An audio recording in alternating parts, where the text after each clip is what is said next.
Hello friends, জয় মোহনবাগান। মোহনবাগানের super কাপের খেলা এখনও বাকি রয়েছে, অর্থাৎ সিজন এখনও শেষ হয়নি। তবে আগামী মরশুমে কী দল করবে তাই নিয়ে ট্রান্সফার মার্কেট সরগরম। কারণ মোহনবাগানের ট্রান্সফার মার্কেট নিয়ে প্রত্যেকেরই আগ্রহ থাকে একটু বেশি, কোন প্লেয়ার আসবে, কোন প্লেয়ার যাবে। এবং মোহনবাগান তো আর যে কোনো প্লেয়ারকে নেয় না, মোহনবাগান যে ট্রান্সফারটা করে সেটা রেকর্ড হয়ে যায়। তাই জন্য মোহনবাগানের ট্রান্সফারের দিকে সবার নজর থাকবে, এটা কিন্তু স্বাভাবিক ব্যাপার। এবার ব্যাপারটা হচ্ছে মোহনবাগান থেকে বেশ কিছু প্লেয়ার, অর্থাৎ দু একজন প্লেয়ার এদিক ওদিক হতে পারে, কারণ খুব বেশি প্লেয়ার এদিক ওদিক হবে না। মোহনবাগান সেট টিম ধরে রাখবে, সামনে এসিএল রয়েছে, তো সব মিলে কিন্তু মোহনবাগান থেকে দু একজন বিদেশি হয়তো এদিক ওদিক বেরিয়ে যেতে পারে, তার বদলে দু একজন বিদেশি আসতে পারে, এবং স্বদেশিদের মধ্যে এক দুজনের বেশি এদিক ওদিক হবে না। এবার ব্যাপারটা হচ্ছে গ্রেগ স্টুয়ার্ট তিনি মোহনবাগান ছাড়ছেন, এটা পরিষ্কার হয়ে গেছে।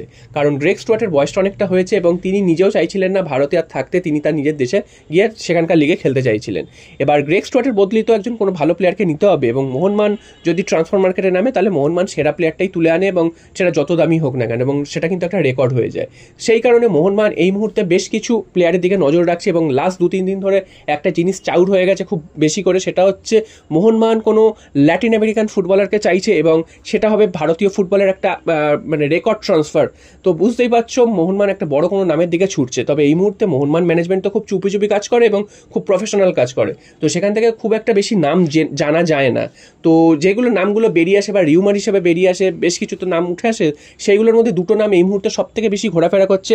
একজন হচ্ছেন লুকাস ক্রিসপিম, তিনি এই মুহূর্তে থাই লিগে খেলছেন, তিনি একজন ব্রাজিলিয়ান ফুটবলার, এবং গ্রেগ স্টুয়ার্ট যেই পজিশনটা খেলে সেই পজিশনটা তিনি খেলেন। এবং থাই ফুটবলের যদি স্ট্যাট দেখো তার, সেখানে কিন্তু ভালোই কিন্তু তার স্ট্যাট দেখে মনে হচ্ছে, এবং তিনি বেশ অনেকগুলো ম্যাচ খেলেছেন, তার চোট আঘাতের সংখ্যাও কিন্তু নেই, প্রত্যেকটা ম্যাচেই তিনি প্রায় খেলেছেন নিয়মিতভাবে, সেখানে তার গোলও রয়েছে, অ্যাসিস্টও রয়েছে। এবং গ্রেগ স্টুয়ার্ট যে কাজটি করতেন সেই কাজটি কিন্তু তিনি করেন, এবং তার বয়সটাও কিন্তু একটু কম রয়েছে, কারণ সামনেই রয়েছে এসিএল এর জন্য কিন্তু মোহনবাগানকে ভালো প্লেয়ার নিয়ে আসতে হবে, এবং তার বয়সটাও হবে অল্প, এবং তিনি যেন সারা মরশুম ধরে খেলতে পারেন, এই নয় যে ফিটনেসের অভাবে তাকে বসে থাকতে হয়।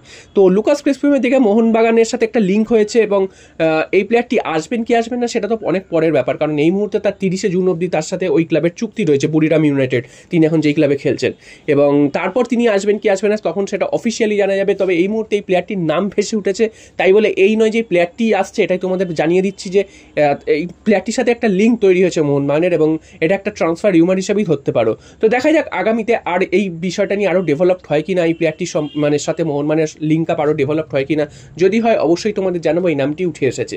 আর সবশেষে চলে আসি যেই প্লেয়ারটির নাম এই মুহূর্তে সব থেকে বেশি চারিদিকে হইচই পড়ে গেছে, যেটা হওয়াটা একটু অস্বাভাবিকও বটে, তিনি হচ্ছেন জেমস রড্রিগেজ। জেমস রড্রিগেজের নাম শোনেনি এরকম ফুটবল ভক্ত কিন্তু নেই, কারণ জেমস রড্রিগেজ একজন বিশ্ববিখ্যাত একজন ফুটবলার। তিনি রিয়াল মাদ্রিদে খেলেছেন, ম্যানচেস্টার ইউনাইটেডে খেলেছেন, এছাড়াও কলম্বিয়ান জাতীয় দলের সুপারস্টার, ওয়ার্ল্ড কাপে তিনি খেলেছেন, এবং ওয়ার্ল্ড কাপে তার নাম তো সবাই জানে।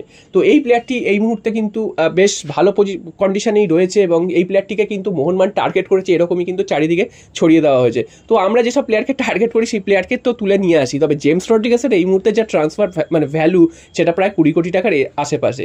তো এই প্লেয়ারটিকে মোহনবাগান নিয়ে আসবে বলে আমার তো ব্যক্তিগতভাবে মনে হয় না।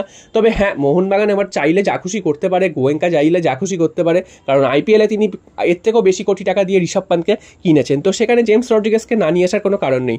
তবে ভারতীয় ফুটবলের স্ট্যান্ডার্ডে এই মুহূর্তে জেমস রড্রিগেজের আসার সম্ভাবনা প্রায় নেই বললেই চলে। এটা একটা প্রায় রিউমার হিসেবেই ধরতে পারো, এটার কোনো ডেভেলপড হবে বলে আমার মনে হয় না।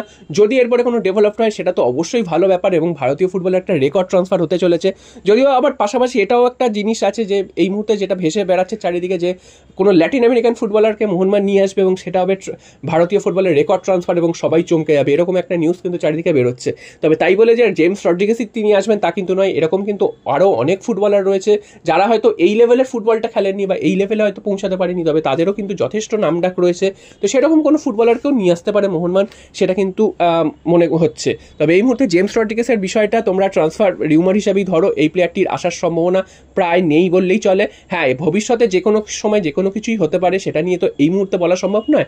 তবে এই মুহূর্তে এইটা একেবারেই একটা গুজব সৃষ্টি করা হয়েছে, তো এইটাই কিন্তু তোমাদের জানানো।